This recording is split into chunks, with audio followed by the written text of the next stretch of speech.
Pinterest doesn't know what 2018 is. If you've been on Twitter the past week, you may have seen this image floating around that shows someone that typed in 2018 core into the search, and these are the images that came up. I take personal offense to this.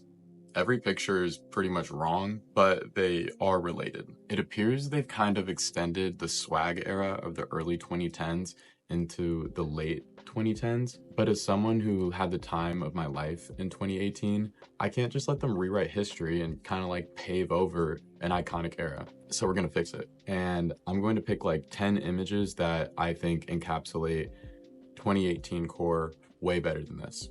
Before we start, this is fully my perspective and experience, so if you disagree or feel like I missed something, let me know in the comments, but keep it respectful. Number 1, we're gonna go with this picture of Trippie Redd and XXXTentacion. 2018 was like peak SoundCloud rap era.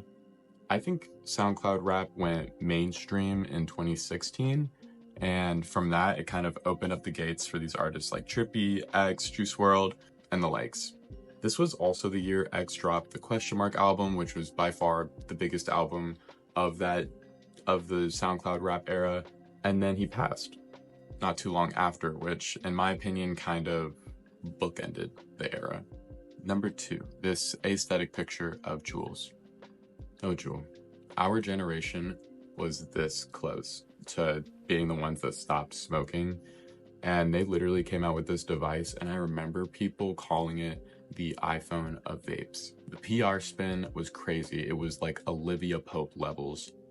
You could ask anyone before like Jules came out what like they picture a vapor was, and it was definitely like a skeezy dude hitting a box mod and some like beat out car. It fully 180'd, and we had people putting like Swarovski jewelry and crystals on their Jules and telling teachers it was a USB port. Oh, how we fallen. Number 3, chokers. These hit the streets like crack in the 80s. This became an essential part of a teenage girl's wardrobe and probably single-handedly saved Hot Topic and Claire's from bankruptcy. Number 4, we've got the Xandemic.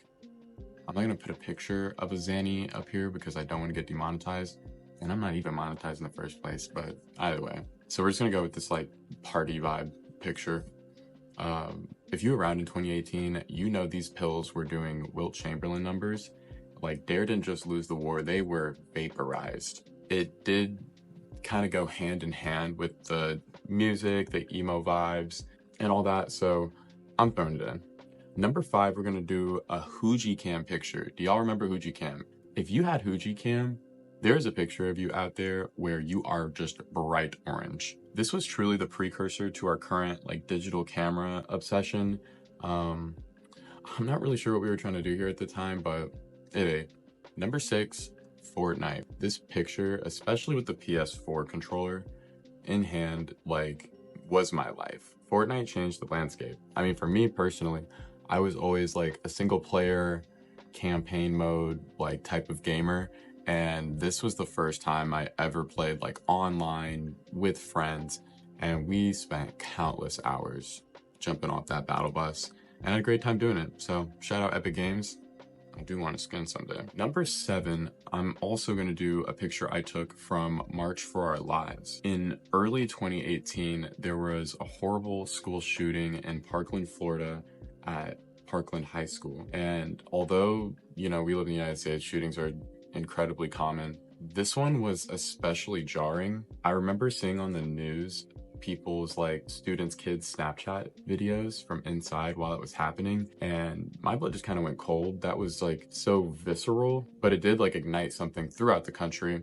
And not too long after, millions descended on Washington, D.C. for March for Our Lives, and there were protests across the country, including in my hometown, in my school. I definitely think that this was a huge part of that year and that era. And I do want to say rest in peace to everyone who lost their lives in that shooting, and my condolences go out to anyone who is affected. Number 8, natural makeup. So this was one that came from some like research that I had done, but I'm not really like a makeup expert and I'm not super well versed on makeup culture, but I do remember this kind of like natural glam takeover that happened around this time. It was kind of like a much more soft and minimal approach to makeup. It didn't last long because Euphoria came out the next year and smacked that right off the planet. So number 9, we're gonna go streetwear takeover. And I'm gonna use this picture of a stack of Supreme shirts. Supreme really peaked in popularity in 2018, and it was kind of the face of streetwear for a lot of people. I think we also started to see like a more mainstream push of streetwear fashion, like everywhere from like the runway to, you know, even places like H&M and some of the more like fast fashion places incorporating streetwear style into their main stuff. And finally, number 10, deep fried memes. I feel like this is when we kind of started to lose the plot. I do remember the "do you know the way" meme, so that's what I'm going to use in here. I also feel like Harambe was like a really big part of this era. Even though he died in like 2016, I feel like he had a resurgence. I don't know. Y'all gotta let me know if you feel like that. That's my list. Not sure how like aesthetic this board looks, but I feel like I captured a solid group of images that encapsulated the culture of the moment. Let me know what you think. I feel like there's probably stuff that I missed, or maybe different like areas of life that I missed. I'm not super big into sports, so maybe there's sports stuff going on, that kind of thing. Also, please subscribe. I'm not even gonna ask you to ring the bell, but if you do, I will love you more. Cheers.